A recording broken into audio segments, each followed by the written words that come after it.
Olá para você que acompanha Notícias Agrícolas, eu sou Virgínia Alves, nós estamos de volta e a gente continua aqui no Cerrado Mineiro acompanhando como é que está o início da colheita da safra 22 de café do Brasil. A gente sabe que a região foi fortemente afetada por condição climática muito fora do ideal, mas para a gente entender como é que o produtor chega nessa colheita, eu converso agora então com o Simão de Lima, ele é superintendente da Expocacer. Simão, safra 22 começando e eu queria saber primeiro de tudo se a colheita já começou aqui na região, em que pé que a gente está para a produção de arábica aqui em Patrocínio? Olha, Virgínia, a colheita já começou. A gente até brinca assim, estamos aguardando a colheita, porque atrasou um pouco, o volume não é um volume significativo que nós esperávamos. Há, sim, uma surpresa, além do que já se aguardava. Eu diria que o ritmo da colheita está um pouco mais lento do que nos anos pares, que são anos de maior volume. Nós hoje devemos ter colhido aqui em torno de 10, 12% da área. O volume de café, nós temos que reservar um pouco o município de Patrocínio, porque a diversidade climática aqui foi significativa, foi muito forte. Tivemos a seca que o Cerrado todo teve e tivemos a geada. Foi o município mais afetado por geada. Nós tivemos 46% da área de produção de café afetada pela geada. E desses 46%, em torno de 30% foram áreas afetadas severamente. Então, há áreas que não terão produção esse ano, não terão produção ano que vem. Uma outra parte não terá produção esse ano e deve ter a produção ano que vem. Então, isso preocupa a gente, de fato. O produtor fica também preocupado e ansioso. Nós temos um mercado futuro muito corrente na nossa região. Então, esse início de colheita, eu diria que ainda está lento. Quantidade, percentual de quebra, nós temos que aguardar mais um pouco, mas estima-se, não há dúvida, que o município de Patrocínio colhe menos do que colheu a safra de 21. Simão, quando a gente fala em atraso, a gente está falando em quanto tempo de atraso na colheita? Podemos dizer que a colheita ela está um pouco retardada pela lentidão, em torno de 15 dias, 20 dias em algumas micro-regiões.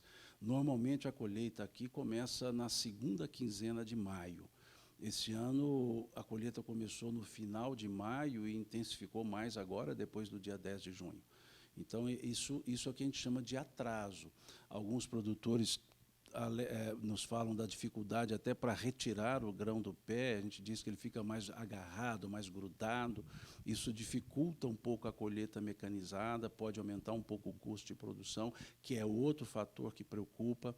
As pessoas veem o preço de mercado dizendo, olha, o preço está ótimo. Se olharmos somente o preço, sim, mas quando comparamos ao custo de produção, considerando a produtividade pequena que nós teremos aqui no Cerrado, estima-se em torno de 26 a 29 sacos, em média, aqui no Cerrado, nós veremos que o custo está muito próximo ao preço, o que não faz com que seja um preço tão agradável quanto as pessoas possam imaginar. Hoje, estima-se um custo de produção da safra que se colhe em torno de R$ 25 mil por hectare, 26. Se você considerar a produtividade média de 26 sacos, nós estamos falando, então, em torno de R$ 1.000, R$ 900 o custo. Para quem vai produzir 22 sacos, há produtores com 16, 17 sacos por hectare em produção. E há produtores com 45, mas é o que eu disse, a média de todos eles, em torno de entre 26 e 29, faz, então, com que o custo de produção esteja muito próximo ao próprio preço do café, ao custo de mercado, que o pessoal diz, mas o café está 1.350, 1.400, os cafés melhores, mas o produtor não produz só café melhor, ele produz o café mais fraco, ele tem a escolha.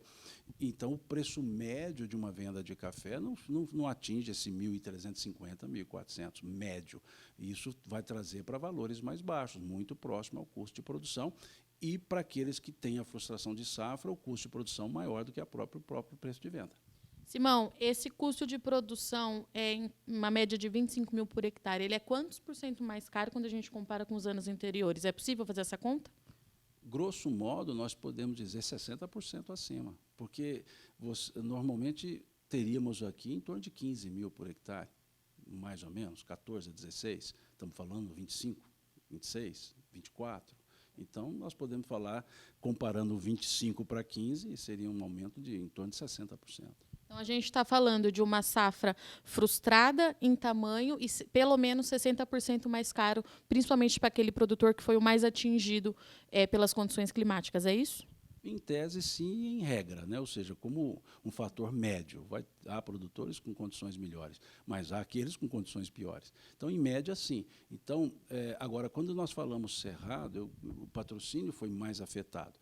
O cerrado, como um todo, estima-se que 20% ou 22% da área foi afetada com geada. Mas nós temos que observar que não é só a geada o problema climático. A seca, ela também foi um fator significativo. Nós tivemos uma florada que se esperava muito mais. A florada que abriu não gerou a quantidade de frutos que se esperava. Então, hoje nós percebemos a árvore com menos fruto. O pessoal diz assim, não tem café na árvore, é força de expressão. Quer dizer, tem um pouco café na árvore. Então, de fato, isso está sendo verificado, né? Há menos café.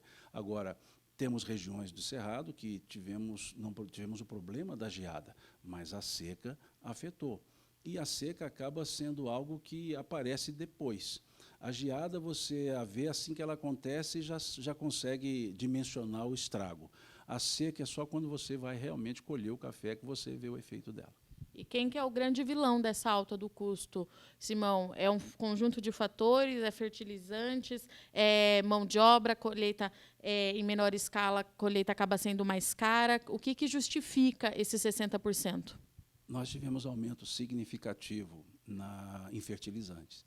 Há estudos mostrando que só em fertilizante pode variar de 9 a 11 mil reais o hectare, o custo de produção. Então, você vê, se você observar que fertilizante ele teve alguns momentos que ele chegou a ficar 3 vezes mais caro do que na safra anterior, já dá para perceber isso. Nós tivemos problema de combustíveis, o óleo diesel, porque o produtor utiliza isso muito nas suas máquinas, energia elétrica, outro fator muito significativo, né? Então, é uma soma de fatores, os defensivos não ficaram muito atrás. E é que se lembrar que a grande parte do adubo, do fertilizante adquirido, já estava com esse sobrepreço. Nós começamos com 2.300 a tonelada, chegou-se a 9.000, 9 e pouco a tonelada. Então, dá para dimensionar o impacto.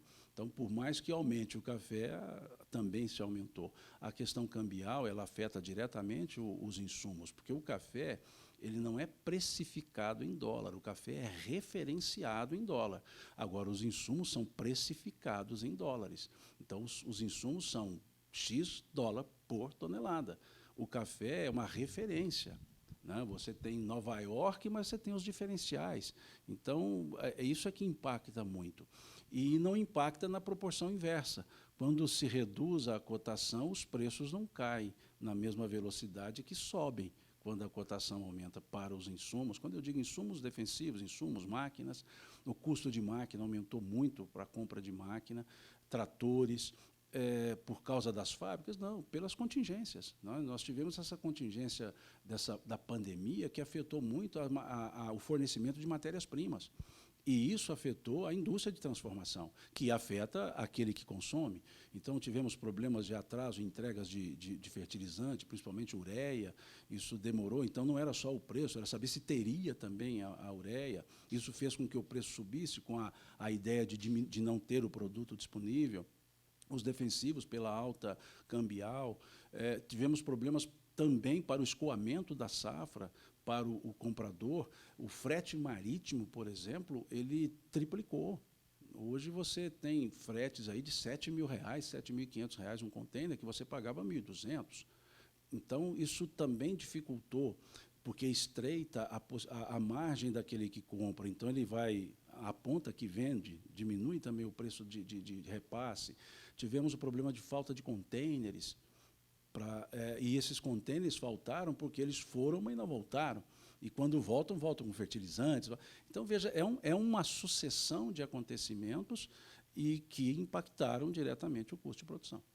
E, Simão, para a gente encerrar, eu estou notando uma dificuldade muito grande a gente entender o volume dessa safra. Não é uma particularidade aqui do Cerrado, a gente vê isso em todas as regiões. Você já mencionou que o volume colhido ainda é muito baixo, mas eu queria entender por que a gente está quebrando tanta cabeça para entender o tamanho da produção desse ano. A gente já sabe tudo isso que aconteceu, mas o que está dificultando? Essa questão de irregularidade, aqui em Patrocínio, você mencionou para mim que nós temos 2 cenários diferentes. Isso é para todo o Cerrado. Eu queria que você explicasse um pouquinho para a gente. A região de Patrocínio, município, ele teve uma afetação maior em termos de geada. Então, o que eu disse, o Cerrado como um todo, 22% da área, Patrocínio, 46% da área, 25 mil hectares, 26 mil hectares foram afetados. Então, isso gera uma dificuldade em quantitativar a safra. Outro aspecto é saber efetivamente qual é a área produtiva do Cerrado. Uma coisa é dizer que o Cerrado tem 235 mil hectares, outros falam 240 mil hectares plantados, mas quanto estão em produção? O outro aspecto é saber quantos hectares entraram em produção esse ano. Lavouras novas, de segunda colheita, primeira colheita. Então, são esses fatores. E o efeito seca. Nós já tivemos 2 anos, 2015 e 2017, que o Cerrado produziu em torno de 4 milhões de sacas. Depois nós tivemos anos, o 2018, 2020, e o Cerrado produziu na casa dos 7 milhões. Então, há um receio, por causa da seca, que foi o fator preponderante em 2015 e 2017, há um receio que possa ter uma quebra nesse nível. Então, há aqueles que dizem que o Cerrado deve produzir olha, você vê o gap, entre 3.800 a 5,5. Veja o mínimo e o máximo como está distante. Então, não é que uma questão de ser difícil de dizer, é que a prudência ela tem que valer um pouco mais. Qualquer número que nós falarmos agora, ele é um número que pode estar sub ou super estimado. Então, por prudência e respeito ao mercado, é que a gente tem que ter um pouco mais de cautela quantitativa e aguardar um pouco mais o andamento da colheita, o beneficiamento da colheita, para vermos, inclusive, qualidade, para vermos rendimento. Então, eu creio que ainda é cedo para afirmar, mas tudo indica uma produção realmente abaixo do que foi o ano passado, pelo menos aqui no Cerrado. O ano passado, pode-se dizer que o Cerrado colheu 6 milhões e 300, 6,5, 6, pode, de 6 a 6,5. Então, esse ano, eu creio que não vai ultrapassar a 6. Para você que acompanha Notícias Agrícolas, eu agradeço a audiência, mas continua aí, que a gente continua aqui no Cerrado e já já a gente está de volta.